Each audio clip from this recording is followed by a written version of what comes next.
জনপ্রিয়তা থাকলে তাকে নিয়ে সমালোচনা করবেই। আবার দেখবেন যার যোগ্যতা আছে তাকে নিয়ে কিন্তু মানুষ হিংসে করবেই। আসলে কারো ভালো না কারো কেউ দেখতে পারে না।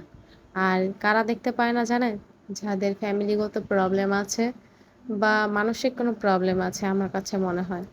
কারণ কি একটা মানুষের ভালো দেখাও কিন্তু একটা ভালো ব্যাপার যেটা সবার মধ্যে থাকে না। এটাও একটা গুণ আমি মনে করি। আমাদের সমাজে এমনও কিছু মানুষ আছে যারা আপনার ভালোটা দেখতে পারে না।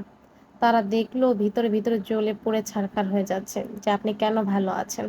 আপনার সাথে কেন ভালো হচ্ছে? আপনার চারিপাশটা কেন এত সুন্দর বা ভালো? তারা সেগুলোকে হজম করতে পারছে না। এমন অনেকেই আছে। একটু খেয়াল করলেই দেখবেন যে আপনার চারিপাশেও ঠিক এরকম ধরনের মানুষও থাকতে পারে বা আছে।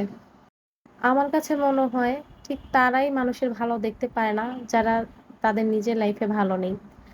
যাদের যে পার্সোনাল লাইফটা আছে তারা হয়তো সুখে নেই, হয়তো অশান্তিতে আছে, হয়তো সে কোনো সুখ খুঁজে পাচ্ছে না, শান্তি খুঁজে পাচ্ছে না। তাই হয়তো অন্যের ভালোটা সে সহ্য করতে পারছে না যে আমি তো দিন শেষে ভালো নেই, তাহলে অমুক কেন ভালো থাকবে, তমুক কেন ভালো থাকবে। আরে ভাই আপনি যে এই যে অমুক বা কেন ভালো থাকবে, তমুক কেন ভালো থাকবে, এই কষ্টে আপনার জীবনটা যে আরো কষ্টময় করে তুলছেন সেটা কিন্তু আর বোঝার বাকি নেই। তো যারা মানুষের ভালো দেখতে পারছেন না, সহ্য করতে পারছেন না তাদের উদ্দেশ্যে বলছি, ভাই যতক্ষণ আপনি মানুষকে ঈর্ষা করবেন ঠিক ততটুকু সময় আপনি আপনার মধ্যে দিন। আপনার মনে যত জ্বালা আছে, কষ্ট আছে সেগুলা কি কারণে সেগুলো নিয়ে ভাবুন, সেগুলোকে সলভ করুন। অযথায় মানুষকে ঈর্ষা করবেন না, মানুষকে হিংসে করবেন না, মানুষকে বদনজর দিবেন না, মানুষের ভালো না চাইলেও খারাপ চাইবেন না। মানুষের সুখে সুখী না হলেও দুঃখী হবেন না, কাউকে নিয়ে কোনো সময় কটু কথা বলবেন না। আর মানুষকে নিয়ে হাসি ঠাট্টা তামাশা এগুলো কারা করে জানেন? যাদের নিজস্ব করার মতো কোনো কাজ নেই। দেখবেন আমরা যারা ব্যস্ত ব্যস্ত সময় পার করছি তারা কিন্তু নিজেরকে নিয়ে ভাবার মতো সময় পাচ্ছি না।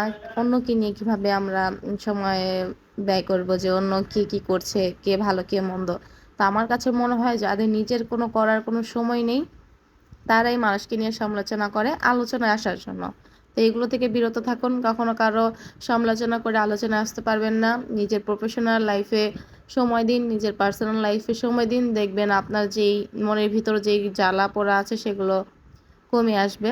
তো আজকে আমি অনেক কথাই বলে ফেললাম। সবার উদ্দেশ্যে বলিনি, কিছু কিছু মানুষের উদ্দেশ্যেই বলেছি। আপনারা প্লিজ জানাবেন কে কে এরকম ফেসগুলো করেন, চারিপাশ থেকে এরকম নেগেটিভিটি কারা ছড়াচ্ছে, আপনাদের মধ্যে কি এরকম কেউ আছে কিনা যে কারো ভালো কেউ দেখতে পারে না? এরকম অনেকেই আছে, আমার জানা মতো অনেক আছে। অনেক আপুরাই আমাকে বলে যে আপু কিছু করতে চাই, আশেপাশে চারিধারের মানুষের কটু কথার কারণে সাহস করে পাচ্ছি না যে কিছু করব, কারণ তারা তামাশা করে হাসি ঠাট্টা করে। তো তারা সেগুলো করতে পারছে না, ভয় পাচ্ছে। তো বলবো যে প্লিজ আপনারা কাউকে ভয় দিবেন না, কাউকে নিয়ে কটু কথা বলবেন না। কেউ কিছু করতে চাইলে করুক।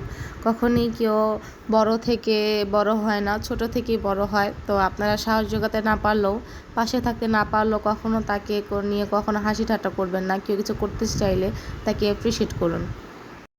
আজকে আমি সেলাই করছি হলো বারবি একটা গাউন সেলাই করবো অর্ডারে। সেটা নিচে যে পার্টটা হবে সেটাই আমি বানাচ্ছি। সেটা বক্রম দিয়ে আমি ক্যান ক্যান বানাচ্ছিলাম, যেটা অনেক ফ্লপি হবে। তো দেখতেই পাচ্ছেন যেভাবে কিন্তু আপনারা লেহেঙ্গার কিংবা যেসব গাউনগুলো আছে বারবি টাইপ ফ্লপি করার জন্য এভাবে কিন্তু বক্রম দিয়ে আপনারা ক্যান ক্যান বানাতে পারেন। এতে করে অনেক ফ্লপি একটা লুক আসে। আজকে আমি শুধু ঘেরের যে নিচের পার্টটা সেটাই আপনাদের সাথে শেয়ার করলাম যে কিভাবে এত ফ্লপি করবেন একটা ড্রেসকে। এটা মূলত একটা পার্টি ড্রেস, আর পার্টি ড্রেসের আমার কাস্টমার বলেছিল যে এটা খুব ফ্লপি হবে, যেমন লুক বারবি গাউনগুলো যেরকম আছে না বারবি টাইপ, ওগুলো খুব ফ্লপি হয়। তো আমার কাস্টমার চেয়েছিল যে আমি ঠিক তেমনভাবেই দিই। তো এই গাউনটা বানাতেই আমার একটা দিনের সময় লেগে গেছে, কারণ এটা এত ফ্লপি, এত রকম আমাকে এটার মধ্যে ক্যান ক্যান ইউজ করতে হয়েছে। তো খুব সময় লেগেছে এটার পিছে। আর যেহেতু এটা একটা টিস্যু কাপড়, তো খুব বেশি ঝামেলা হয়েছে আমার এটা সেলাই করতে। আর আপনারা যারা ভাবেন যে পুরনো মেশিন দিয়ে সব রকম কাপড় যায় না, এটা আসলে ততটাও সত্য কথা না। অনেক কাপড়ই কিন্তু এই পুরনো সেলাই মেশিন দিয়ে সেলাই করা যায়। যেমন দেখতেই পাচ্ছেন আমি কিন্তু প্রচুর পরিমাণ কাপড় এই সেলাই মেশিন দিয়েই সেলাই করে থাকি। যেমন ধরেন আপনার কাতান, জর্জেট, টিস্যু, তারপরে আরও কিছু কিছু কাপড় আছে নিটের, সেগুলো কিন্তু ধরেন দুই একটা কাপড় হয়তো ধরতে চায় না, কিন্তু বেশিরভাগ কাপড়ই কিন্তু এইসব মেশিন দিয়ে সেলাই করা যায়।